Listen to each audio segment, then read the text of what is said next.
Irmãos, que a paz do nosso Senhor Jesus Cristo esteja nesta manhã com todos aqui, nesse culto que estamos oferecendo ao Senhor. E que nós possamos sair daqui muito mais cheios do Espírito Santo do que nós chegamos. O Espírito Santo está entre nós, Senhor, porque Jesus deixou essa promessa infalível para todos que aqui nessa terra habitam. Quando nós cantamos aqui a música Deus sara esta nação, não é só esta nação, o Brasil, não. A nação, o mundo. A nação, o planeta Terra. A nação, o universo. Porque tudo foi criado por Deus. Tudo vem de Deus. Todas as coisas estão ligadas a Deus. E o que nós ligamos aqui, como diz a palavra, liga lá no céu. Por isso nós estamos neste mês, que é o mês de falar sobre as doenças que atingem a mente. E como nós somos triunos, assim como Deus é triuno, nós também somos triunos, porque nós temos a mente, o espírito e o corpo que nos comanda e nós comandamos também, porque a verdade é essa. Nós somos mente, espírito e corpo para que Deus se faça presente em nós. Mas também Deus nos orienta que nós cuidemos do nosso corpo. O que é o nosso corpo, senão o templo do Espírito Santo? Então nós temos que cuidar do corpo, da mente e do espírito. E não há lugar melhor no mundo para fazer esse tratamento do que um lugar como esse, que é a igreja de Jesus, a igreja de Deus. Aqui nós estamos sempre reunidos e congregando para que nós sempre ofereçamos o culto ao Senhor, adorando, bendizendo o nome dEle, louvando a Ele, mas também nos congregamos para que nós possamos trocar o que nós temos de melhor uns com os outros. Ajudarmos uns aos outros. Socorrermos uns aos outros. Tudo isso dentro do que nós chamamos do Espírito Santo, dentro daquilo que nós chamamos do poder de Deus na nossa vida.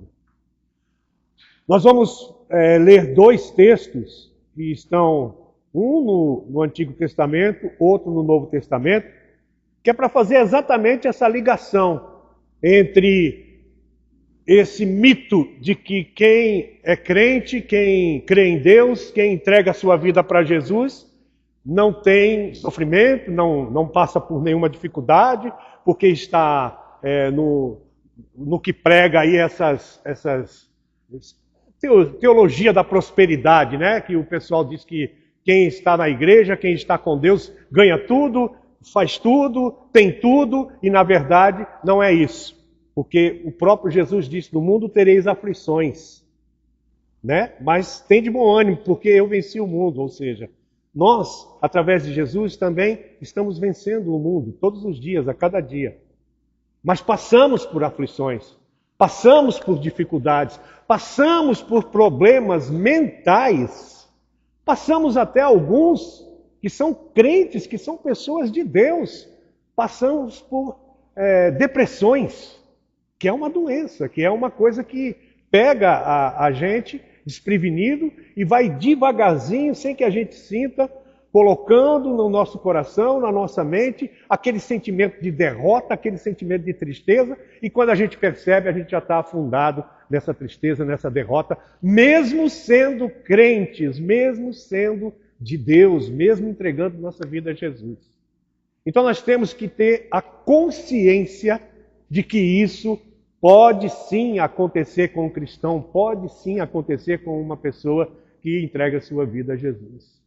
E a prova está nesses dois textos que nós vamos ler agora. E eu fiz questão de fazer o seguinte, de ler um primeiro texto do Velho Testamento, que está no livro de 1 Reis, pode abrir aí a sua Bíblia, no livro de 1 Reis, e Paulo vai colocar aqui também para a gente. 1 Reis, capítulo 19. A 1 Reis, capítulo 19, a gente vai ler do 1 ao 8. do versículo 1 ao versículo 8, que conta a história de Elias, o profeta Elias. Profeta Elias que passou por tanta coisa maravilhosa na vida dele, né? Ele previu a seca, previu a chuva, depois, previu a seca e depois orou para que caísse a chuva e a chuva caiu. Ele foi ao Monte Horebe para confrontar-se com aqueles adoradores do Baal, né? Do Deus Baal, e Deus mandou lá o fogo para que ele destruísse todos aqueles profetas de Baal, e teve uma grande vitória com a participação sobrenatural de Deus na vida dele. Mas mesmo assim, ele ainda caiu em desgraça, ainda caiu em depressão e fugiu para que não tivesse a sua vida ceifada pela esposa do rei daquela época, né? Então, a gente vai ver esse sentido de que o cristão tem, sim, as dificuldades, e depois a gente vai para o texto que está em Paulo. A gente vai para Paulo. Deixa eu ver aqui. Nós vamos para Filipenses 4, versículos 6 a 8. Mas vamos primeiro para Reis. Abre sua Bíblia, que está escrito aí, né? 1 a 8. Acabe fez saber a Jezabel tudo quanto Elias havia feito e como matara todos os profetas à espada. Então Jezabel mandou um mensageiro a Elias a dizer-lhe: façam-me os deuses como lhes aprouver, se amanhã, a estas horas, eu não fizer a tua vida, não fizer eu a tua vida como fizeste a cada um deles. Temendo, pois, Elias levantou-se e, para salvar a sua vida, foi e chegou a Berseba, que pertence a Judá, e ali deixou o seu moço. Ele mesmo, porém, se foi ao deserto, caminho de um dia, e veio e se assentou debaixo de um zimbro. Zimbro é uma árvore, né? Um pé de árvore. E pediu para si a morte, e disse: basta, toma agora, ó Senhor, a minha alma, pois não sou melhor do que os meus pais. Deitou-se e dormiu debaixo do zimbro. Eis que um anjo o tocou e lhe disse: levanta-te e come. Olhou ele e viu junto à cabeceira um pão cozido sobre as pedras em brasa e uma botija de água, e comeu e bebeu e tornou a dormir. Voltou segunda vez o anjo do Senhor, tocou-lhe e lhe disse: levanta-te e come, porque o caminho te será sobremodo longo. Levantou-se, pois, comeu, bebeu, e com a força daquela comida, caminhou 40 dias e 40 noites até Horebe, o monte de Deus. Oremos. Pai querido, Pai amado, obrigado, Senhor meu Deus, pela Tua palavra, ó Pai. Que nós, Senhor meu Deus, absorvamos a Tua palavra deste modo, Pai. Que o Senhor não deixe que eu fale, mas que fale pela minha boca, Senhor meu Deus, para que os corações aqui abertos absolvam, Senhor, o que Tu tens a dizer aos nossos corações. É o que nós te pedimos em nome de Jesus. Amém. Meus irmãos, essa passagem de 1 Reis de 1 a 8 é um dos momentos mais humanos e profundos que existe na trajetória do profeta Elias. E está descrevendo aí o abrupto, né? O que vai de um pico para o outro. Ou seja, ele havia acabado de vencer os profetas de Baal no Monte Horebe, uma vitória estrondosa, e a mulher do rei, a esposa do rei, com raiva, com ira, disse que iria matá-lo. E o que ele fez? Depois de ter uma vitória daquele tamanho, ele se amedrontou, ele ficou com medo, mostrando a mais pura reação humana que uma pessoa pode ter. E ele era um profeta. Aliás, um dos profetas que é mais exaltado, até mesmo pelos judeus. O profeta Elias é exaltado, tanto é que os judeus citam sempre o profeta Elias e Moisés, que são os dois profetas mais exaltados pelos judeus, e o Elias é, entre eles, um dos mais. Então, um profeta vivendo no mundo, tendo uma reação humana. É isso que acontece com a gente. É a mesma coisa que acontece conosco. Porque mesmo a gente tendo Deus no coração, mesmo estando entregue a Jesus todos os dias, mesmo em oração todos os dias, mesmo estando todo o evento da igreja, participando ativamente de tudo que a igreja nos solicita para participarmos, ainda assim nós teremos as nossas fraquezas. Nós teremos os nossos momentos em que nós estaremos à mercê das coisas que o mundo oferece e que não são boas, e são ruins. Então, o primeiro gatilho que o profeta Elias teve foi a ameaça de Jezabel. Elias tinha acabado de descer o fogo do céu para derrotar os profetas de Baal, e a reação de Jezabel, que não foi de arrependimento, foi de fúria, foi de dizer que iria matá-lo. Então, essa é a realidade do medo. Mesmo após grandes milagres, Elias é atingido pela humanidade. A ameaça de morte, enviada por Jezabel, desestabiliza o profeta. E isso nos mostra que as vitórias espirituais não nos tornam imunes a crises emocionais.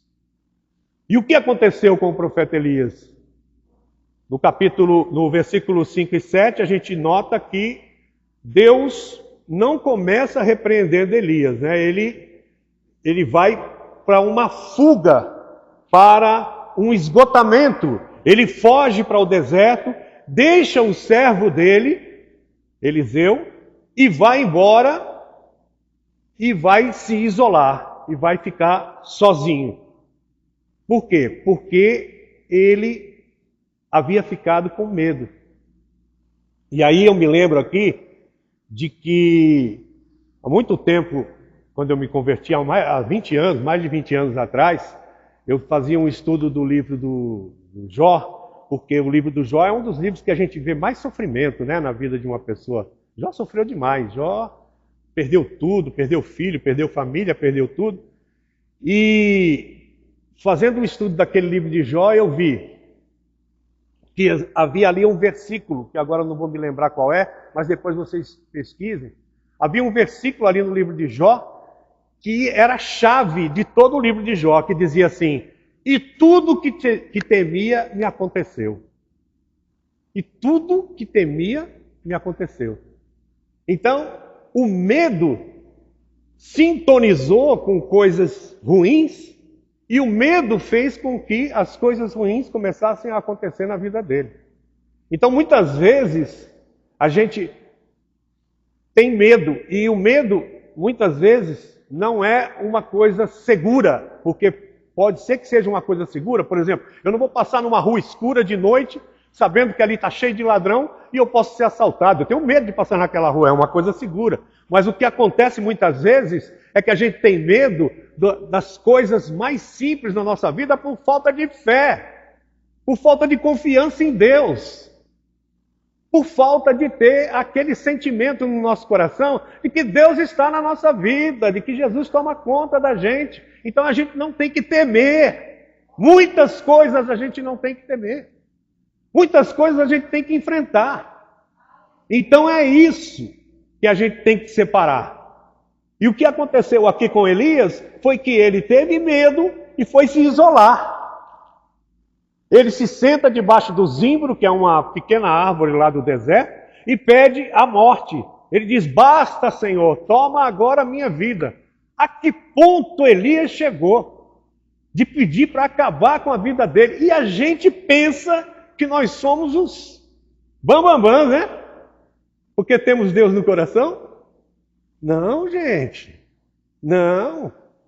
Já estiveram aqui para falar sobre esse mês em que nós estamos dedicando as mensagens para a mente, para a saúde mental. A gente já teve muita gente aqui falando e repetindo por várias vezes de que nós não estamos livres de termos problemas na mente, problemas que nos desestrutura, que nos tira.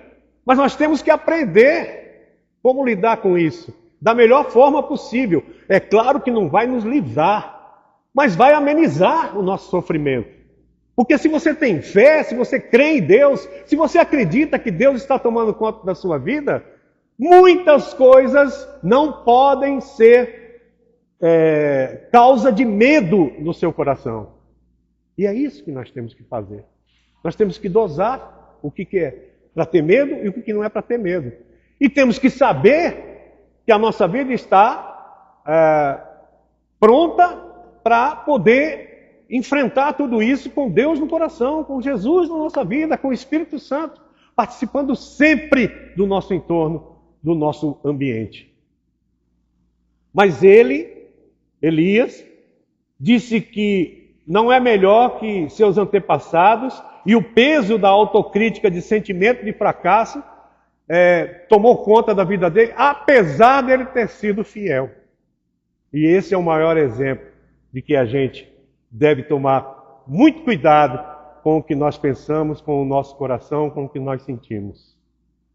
A resposta de Deus para Elias vem lá no versículo 5, do versículo 5 ao versículo 7. E Deus fez o quê? E isso é uma lição também, porque nunca nós vamos sofrer qualquer tipo de pressão, de maldade, sem que Deus tenha para nos ensinar um caminho, uma saída, um procedimento para que a gente possa tomar e resolver aquilo. E o que Deus fez com Elias ali naquele momento? A resposta de Deus, primeiro, foi o cuidado físico. Note que Deus não começa repreendendo Elias ou dando um sermão teológico. Ele trata primeiro da fisiologia do profeta. Isso significa que nós temos que tomar cuidado com o nosso corpo e com a nossa mente. E para tomar cuidado com o nosso corpo e com a nossa mente, a gente primeiro tem que tomar cuidado com o nosso corpo. Nós temos que tratar o nosso corpo.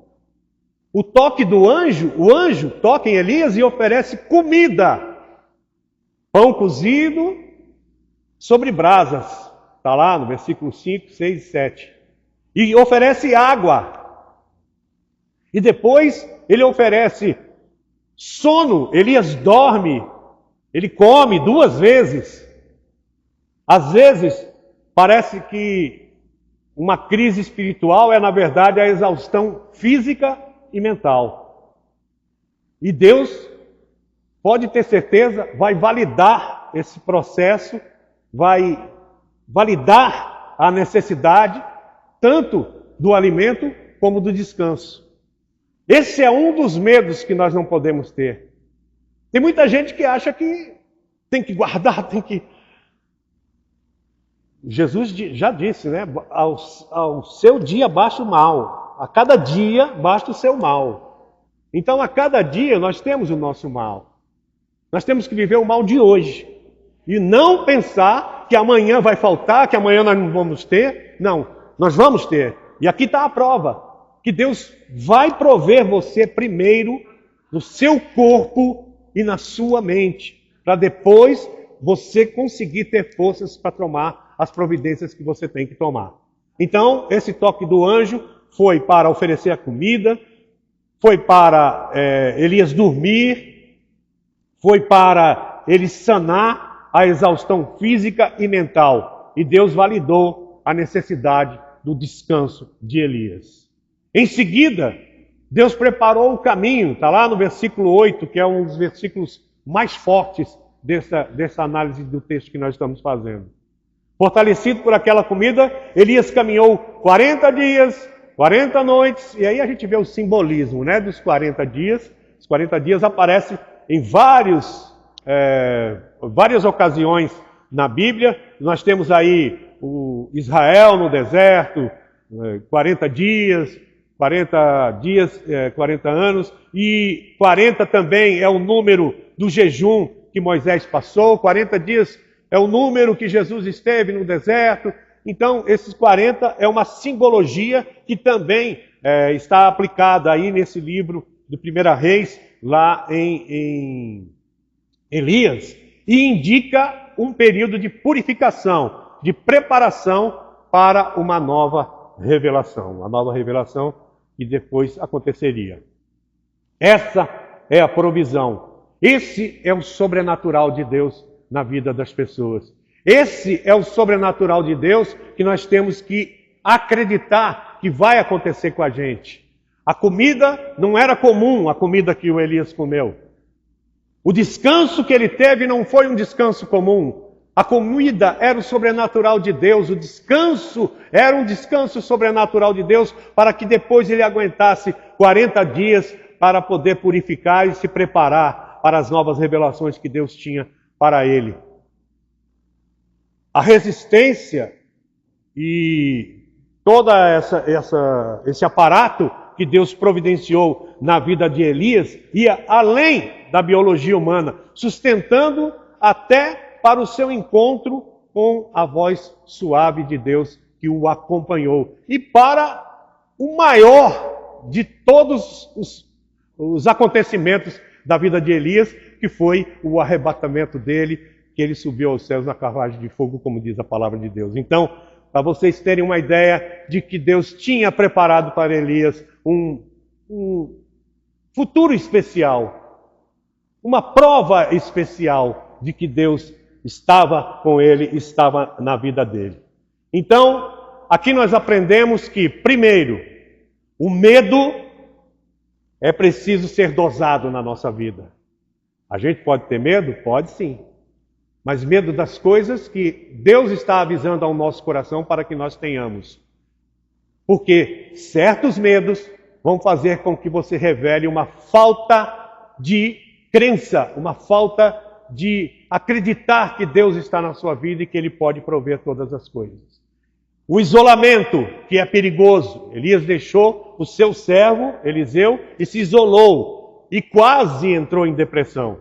Só não entrou porque Deus estava com ele.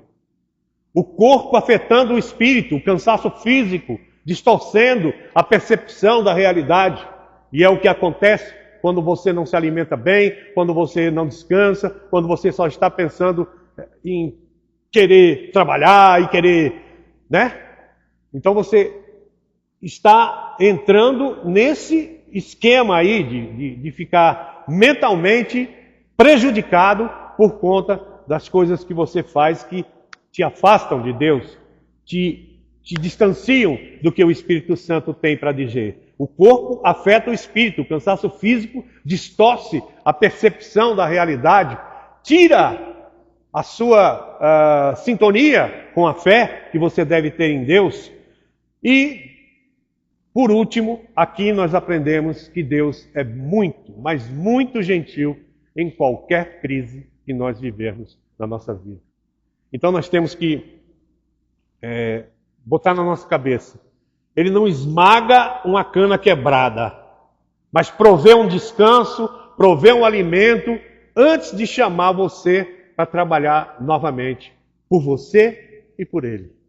Então nós temos que ter essa sintonia com Deus e saber o que Ele está direcionando no nosso coração, na nossa mente, no nosso corpo e no nosso espírito, para que a gente possa sair desses problemas que nós vamos enfrentar. E não é um, não é dois, não são três, não são quatro, são muitos os problemas que nós vamos enfrentar daqui até nós estarmos lá na glória de Deus junto com Ele.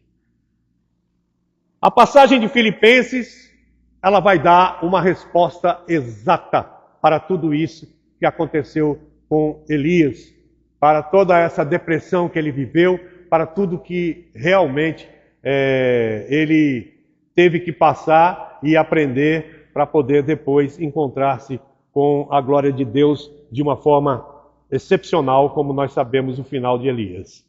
A passagem está em Filipenses 4, versículo de 6 a 8. Vamos ler? Não andeis ansiosos de coisa alguma. Em tudo, porém, sejam conhecidas diante de Deus as vossas petições pela oração e pela súplica com ações de graças. E a paz de Deus, que excede todo o entendimento, guardará o vosso coração e a vossa mente em Cristo. Finalmente, irmãos, tudo que é verdadeiro, tudo que é respeitável, tudo que é justo, tudo que é puro, tudo que é amável, tudo que é de boa fama, se alguma virtude há e se algum louvor existe, seja isso o que ocupe o vosso pensamento.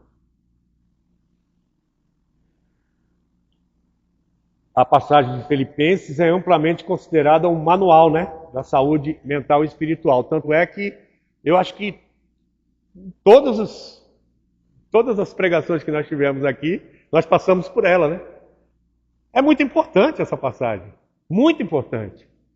É escrita por Paulo enquanto ele estava preso. O texto oferece um antídoto prático para a ansiedade, movendo o foco do problema para a presença de Deus.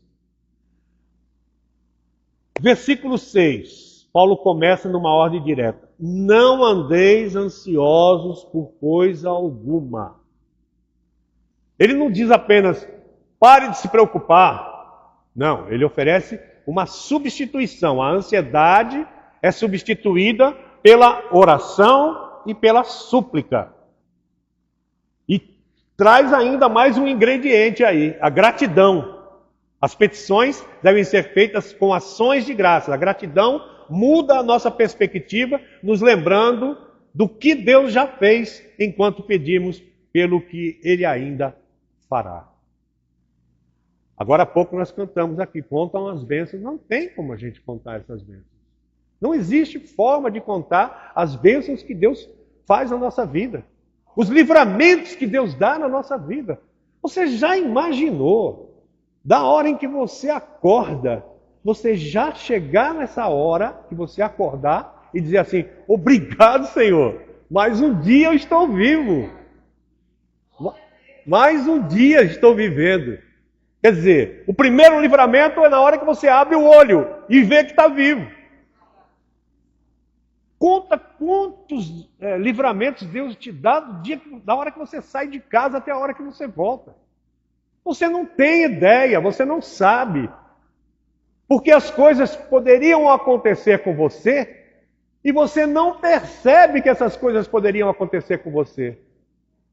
Então, está aqui a substituição que ele diz apenas, não é só apenas pare de se preocupar, mas dizer assim, ofereça oração e graças ao Senhor. Por quê? Porque no momento em que você acorda, você já tem que dizer obrigado, Senhor.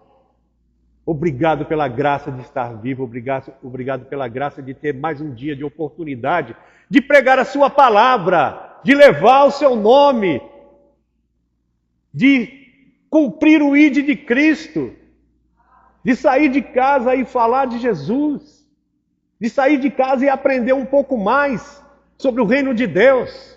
Obrigado, Senhor.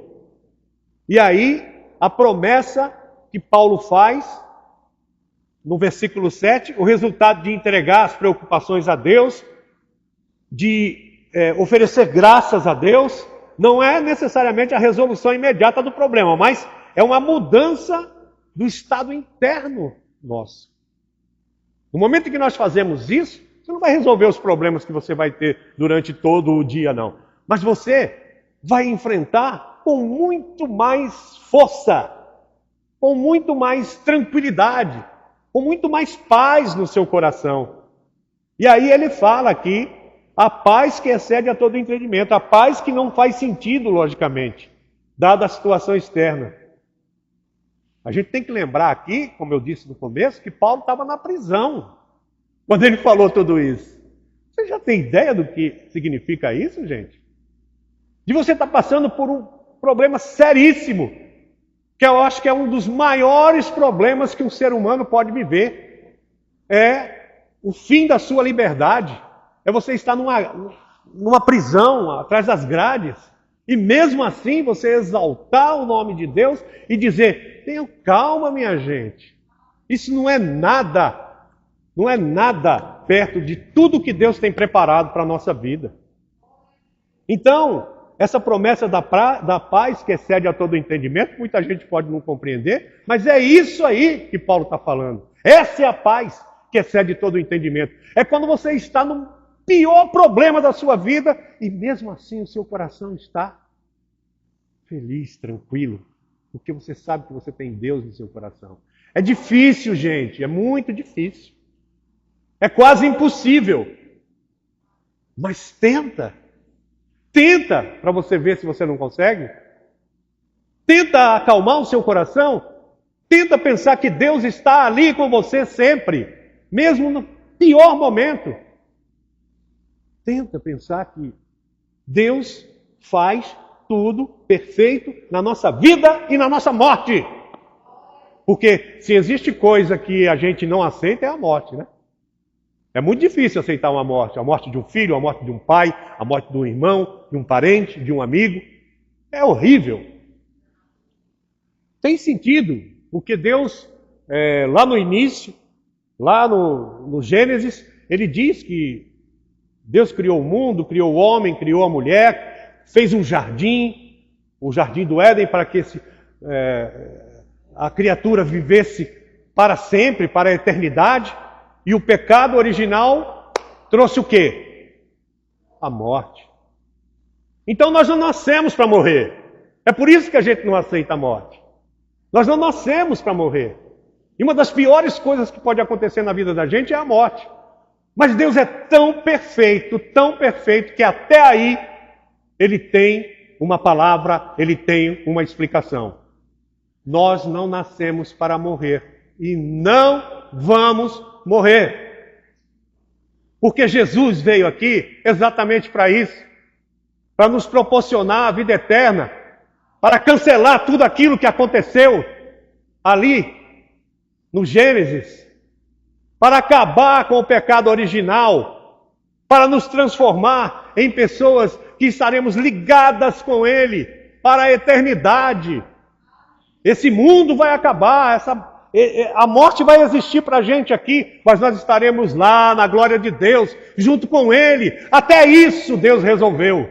Até isso Deus colocou para que a gente tivesse tranquilidade, a gente vivesse a paz que excede todo o entendimento. Até na morte, nós temos que ter a paz que excede todo o entendimento.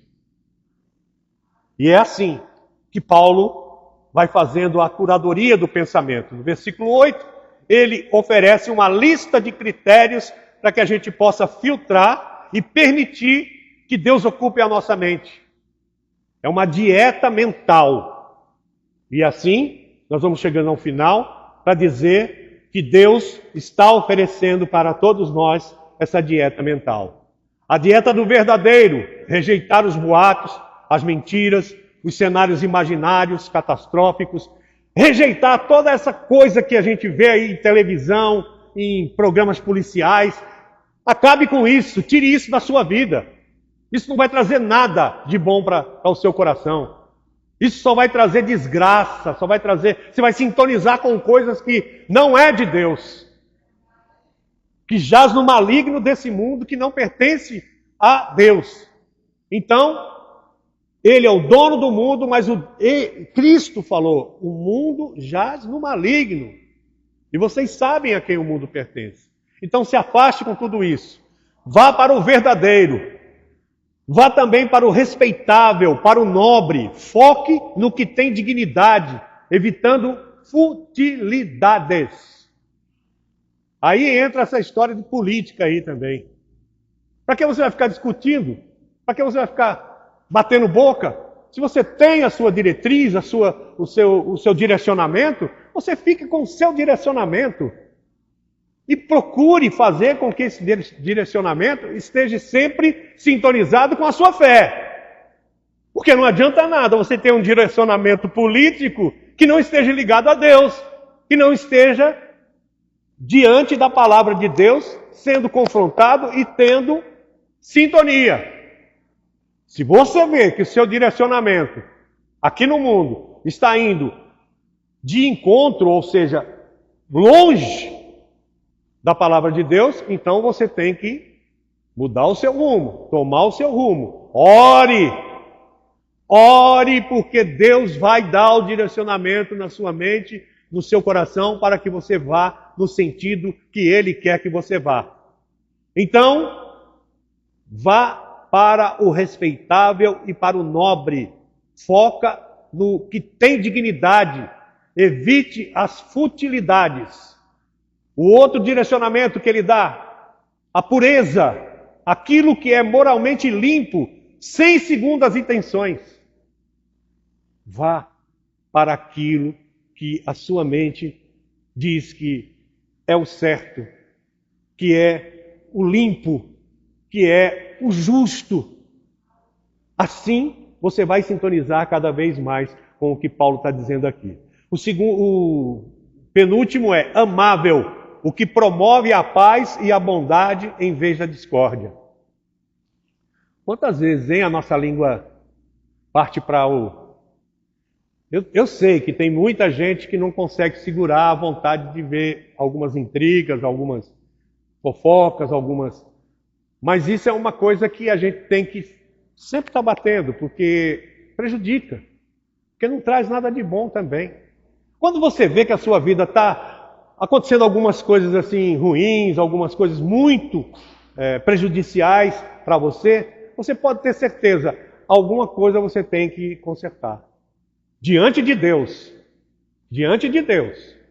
Porque se você consertar as coisas que Paulo está falando aqui diante de Deus, de ser verdadeiro, respeitar, ser justo, ser puro, ser amável, então você vai ver que as coisas vão começar a acontecer de outra forma na sua vida.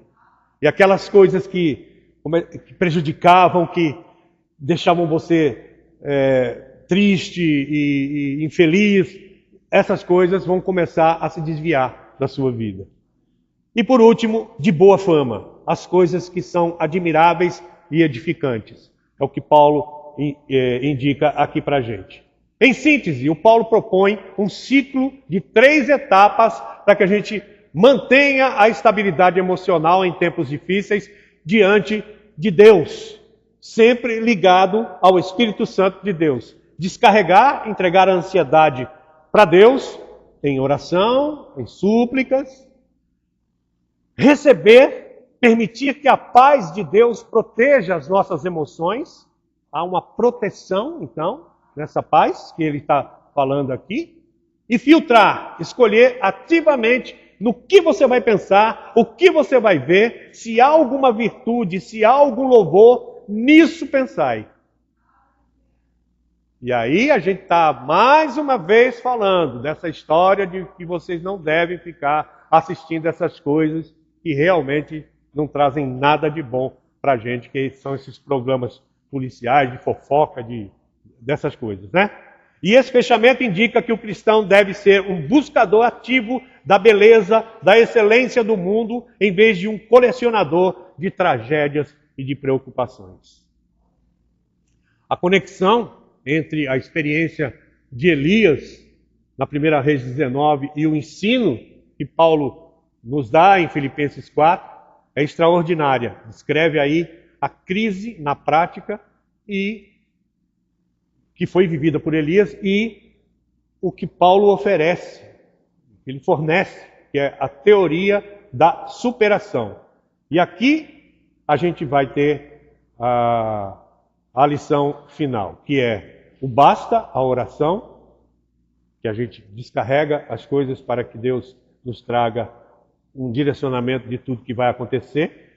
A sentinela do coração, que é o cuidado que Deus vai ter, e você vai notar isso no momento em que você entregar nas mãos de Deus. E a reestruturação, que é o que Deus vai fazer depois que você tiver recebido as bênçãos que Ele traz para a sua vida. E você vai ver que a sua vida vai caminhar muito melhor. Então, como é que a gente vai cuidar da nossa higiene mental? Dessa forma. A gente sabe que a gente vai viver o que Elias viveu, mas nós temos a lição tanto de Elias como de Paulo de receber o que Deus tem para nos oferecer, que são as várias bênçãos que Deus nos traz. Amém, irmãos?